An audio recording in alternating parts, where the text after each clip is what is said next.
Everyone, welcome to our নজর। অনেকদিন পরে আমি আবারও আপনাদের মাঝে নতুন একটা ভিডিও নিয়ে হাজির হয়ে গেলাম। আর আজকে দেখতে পাচ্ছেন আমার হাতে টিপলিং ব্র্যান্ডের টিপলিং আর্চার C20 একটা রাউটার আছে আমার কাছে। তো এটি দীর্ঘ 1.5 বছর ব্যবহার করার পরে আপনাদের মাঝে আবার এটা একটা আনবক্সিং রিভিউ দিব। আসলে এই রাউটারটি 2023 সালে শেষের দিকে এসে আপনাদের কিনা উচিত হবে কিনা আর এটার পারফর্ম কেমন এটার সম্বন্ধে বিস্তারিত জানাবো। তো বাজারে এই রাউটারটি এখনো অ্যাভেলেবল আছে, কারণ এই রাউটারটি এখনো চলতেছে। কারণ এই রাউটারটি 2022-23 ভালো কাপাইলো, অনেক মানুষ এই রাউটারটা কিনছে এবং এটা রাউটারটা খুব ভালো একটা পারফরমেন্স হচ্ছে। তো আমি এই রাউটার থেকে কেমন একটা পারফরমেন্স পেয়েছি এই বিষয়ে আপনাদেরকে জানাবো, আর সেই সাথে এটা আনবক্সিং করে দেখাবো এটার ভিতরে কি কি আছে।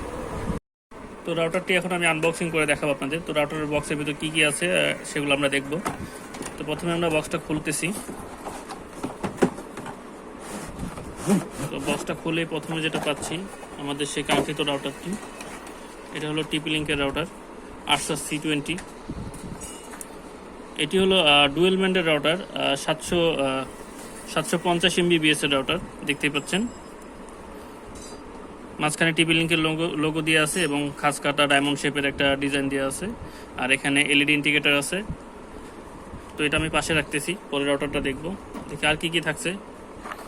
রাউটারের ভিতর থাকতেছে একটি শর্ট পিস, যেটা মূলত এটার থেকে আপনি পিসিতে লাইন দেওয়ার জন্য রাউটার থেকে বা কনফিগার করার জন্য। তো আমি এটা পাশে রাখতেছি। আর থাকছে চার্জার, 12 ভোল্টের একটা চার্জার, খুব ভালো মানের হেভি কোয়ালিটি। তো যত এই থাকতেছে রাউটারের ভিতরে, আর তেমন কিছু নেই। তো আমরা রাউটার সম্বন্ধে বিস্তারিত এবার জানবো। এটি ডুয়েল ব্যান্ডের একটা রাউটার বন্ধুরা, আর এটাতে দুইটা ফ্রিকোয়েন্সি একসাথে কাজ করে, একটা 5 GHz এবং একটা 2.4 GHz। আর এই রাউটারে মূলত পিসে দেখতে পাচ্ছেন 4টি ল্যান পোর্ট থাকায় একটু সুবিধা আছে, যে আসলে আপনার 3-4টা পিসি একসাথে এবং আদার্স ক্যামেরা বা সেকেন্ডারি রাউটার ব্যবহার করার জন্য খুবই ভালো। আর এখানে 1 পোর্ট দেখতে পাচ্ছেন, তবে এই পোর্টগুলো সবগুলো গিগাবাইট পোর্ট না। আর এখানে দেখতে পাচ্ছেন WPS button, reset button, power of on switch এবং পাওয়ার কনজিউমারের জন্য একটা পোর্ট। আর পিছে দেখতে পাচ্ছেন ওয়াল হ্যাঙ্গিং করার জন্য দুইটা ছিদ্র দেওয়া আছে। আর পাশ দিয়ে এবং নিচ দিয়ে প্রচুর পরিমাণে ব্লেন্ড গরম বাতাস বের হওয়ার জন্য ব্লেন্ড দেওয়া আছে। তো মূলত এই থাকতেছে এই রাউটারের। আর এই রাউটারের মূলত সব ঠিকঠাক আছে, কিন্তু একটা জিনিস সমস্যা, এটা রেঞ্জটা খুবই কম বন্ধুরা। মানে আমি রেঞ্জটা খুবই কম পাইছি, যেটুকু আশা করছিলাম সেই পরিমাণ রেঞ্জটা এটাতে পাওয়া যায়নি। তবে রেঞ্জটা কম, তবে রেঞ্জ কম হলেও যেটুকুই রেঞ্জ থাকে 1 দাগ 2 দাগ হলেও লাইন সুন্দর মতো চলে, লাইন ছেড়ে দেয় না। তবে রেঞ্জটা আমি মোটামুটি 1200 থেকে 1500 স্কোয়ার ফিট পেয়েছি।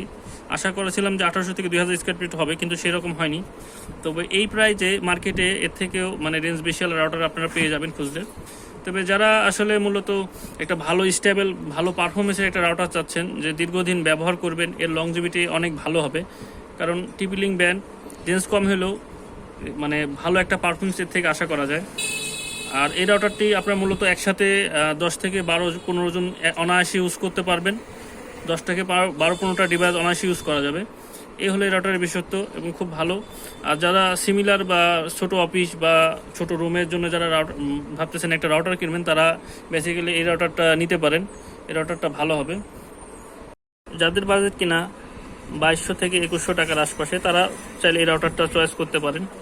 তো আমার দেখা এই রাউটারটা এই বাজেটের মধ্যে ভ্যালু ফর মানি হইতে পারে, যদিও এই রাউটারে এই দামে value for money others router অনেক বাজারে বিদ্যমান রয়েছে। তো আপনাদের চয়েস এটা। তো বেসিক্যালি এটা আমার একটা চয়েস। আমি 1.5 বছর যাবত এই রাউটারটা ইউজ করছি, যথেষ্ট ভালো একটা পারফরমেন্স। তো আপনারা চাইলে এই রাউটারটা পারচেস করতে পারেন। পারচেস লিঙ্ক আমি দিয়ে দেবো, অথবা আপনারা দারাজ থেকে এটা পারচেস করতে পারেন। বর্তমান প্রাইস এটা হচ্ছে 2000 থেকে 2100 টাকার আশপাশে পাওয়া যাচ্ছে মার্কেটে। তো আমার ভিডিও যদি ভালো লাগে অবশ্যই আমার চ্যানেলটি সাবস্ক্রাইব করবেন, আর ভিডিও ভালো লাগলে বন্ধুদের মাঝে শেয়ার দিয়ে দিবেন। আজকের মতো ভিডিওটা এখানে শেষ করছি। সবাই ভালো থাকবেন, সুস্থ থাকবেন। আল্লাহ হাফেজ।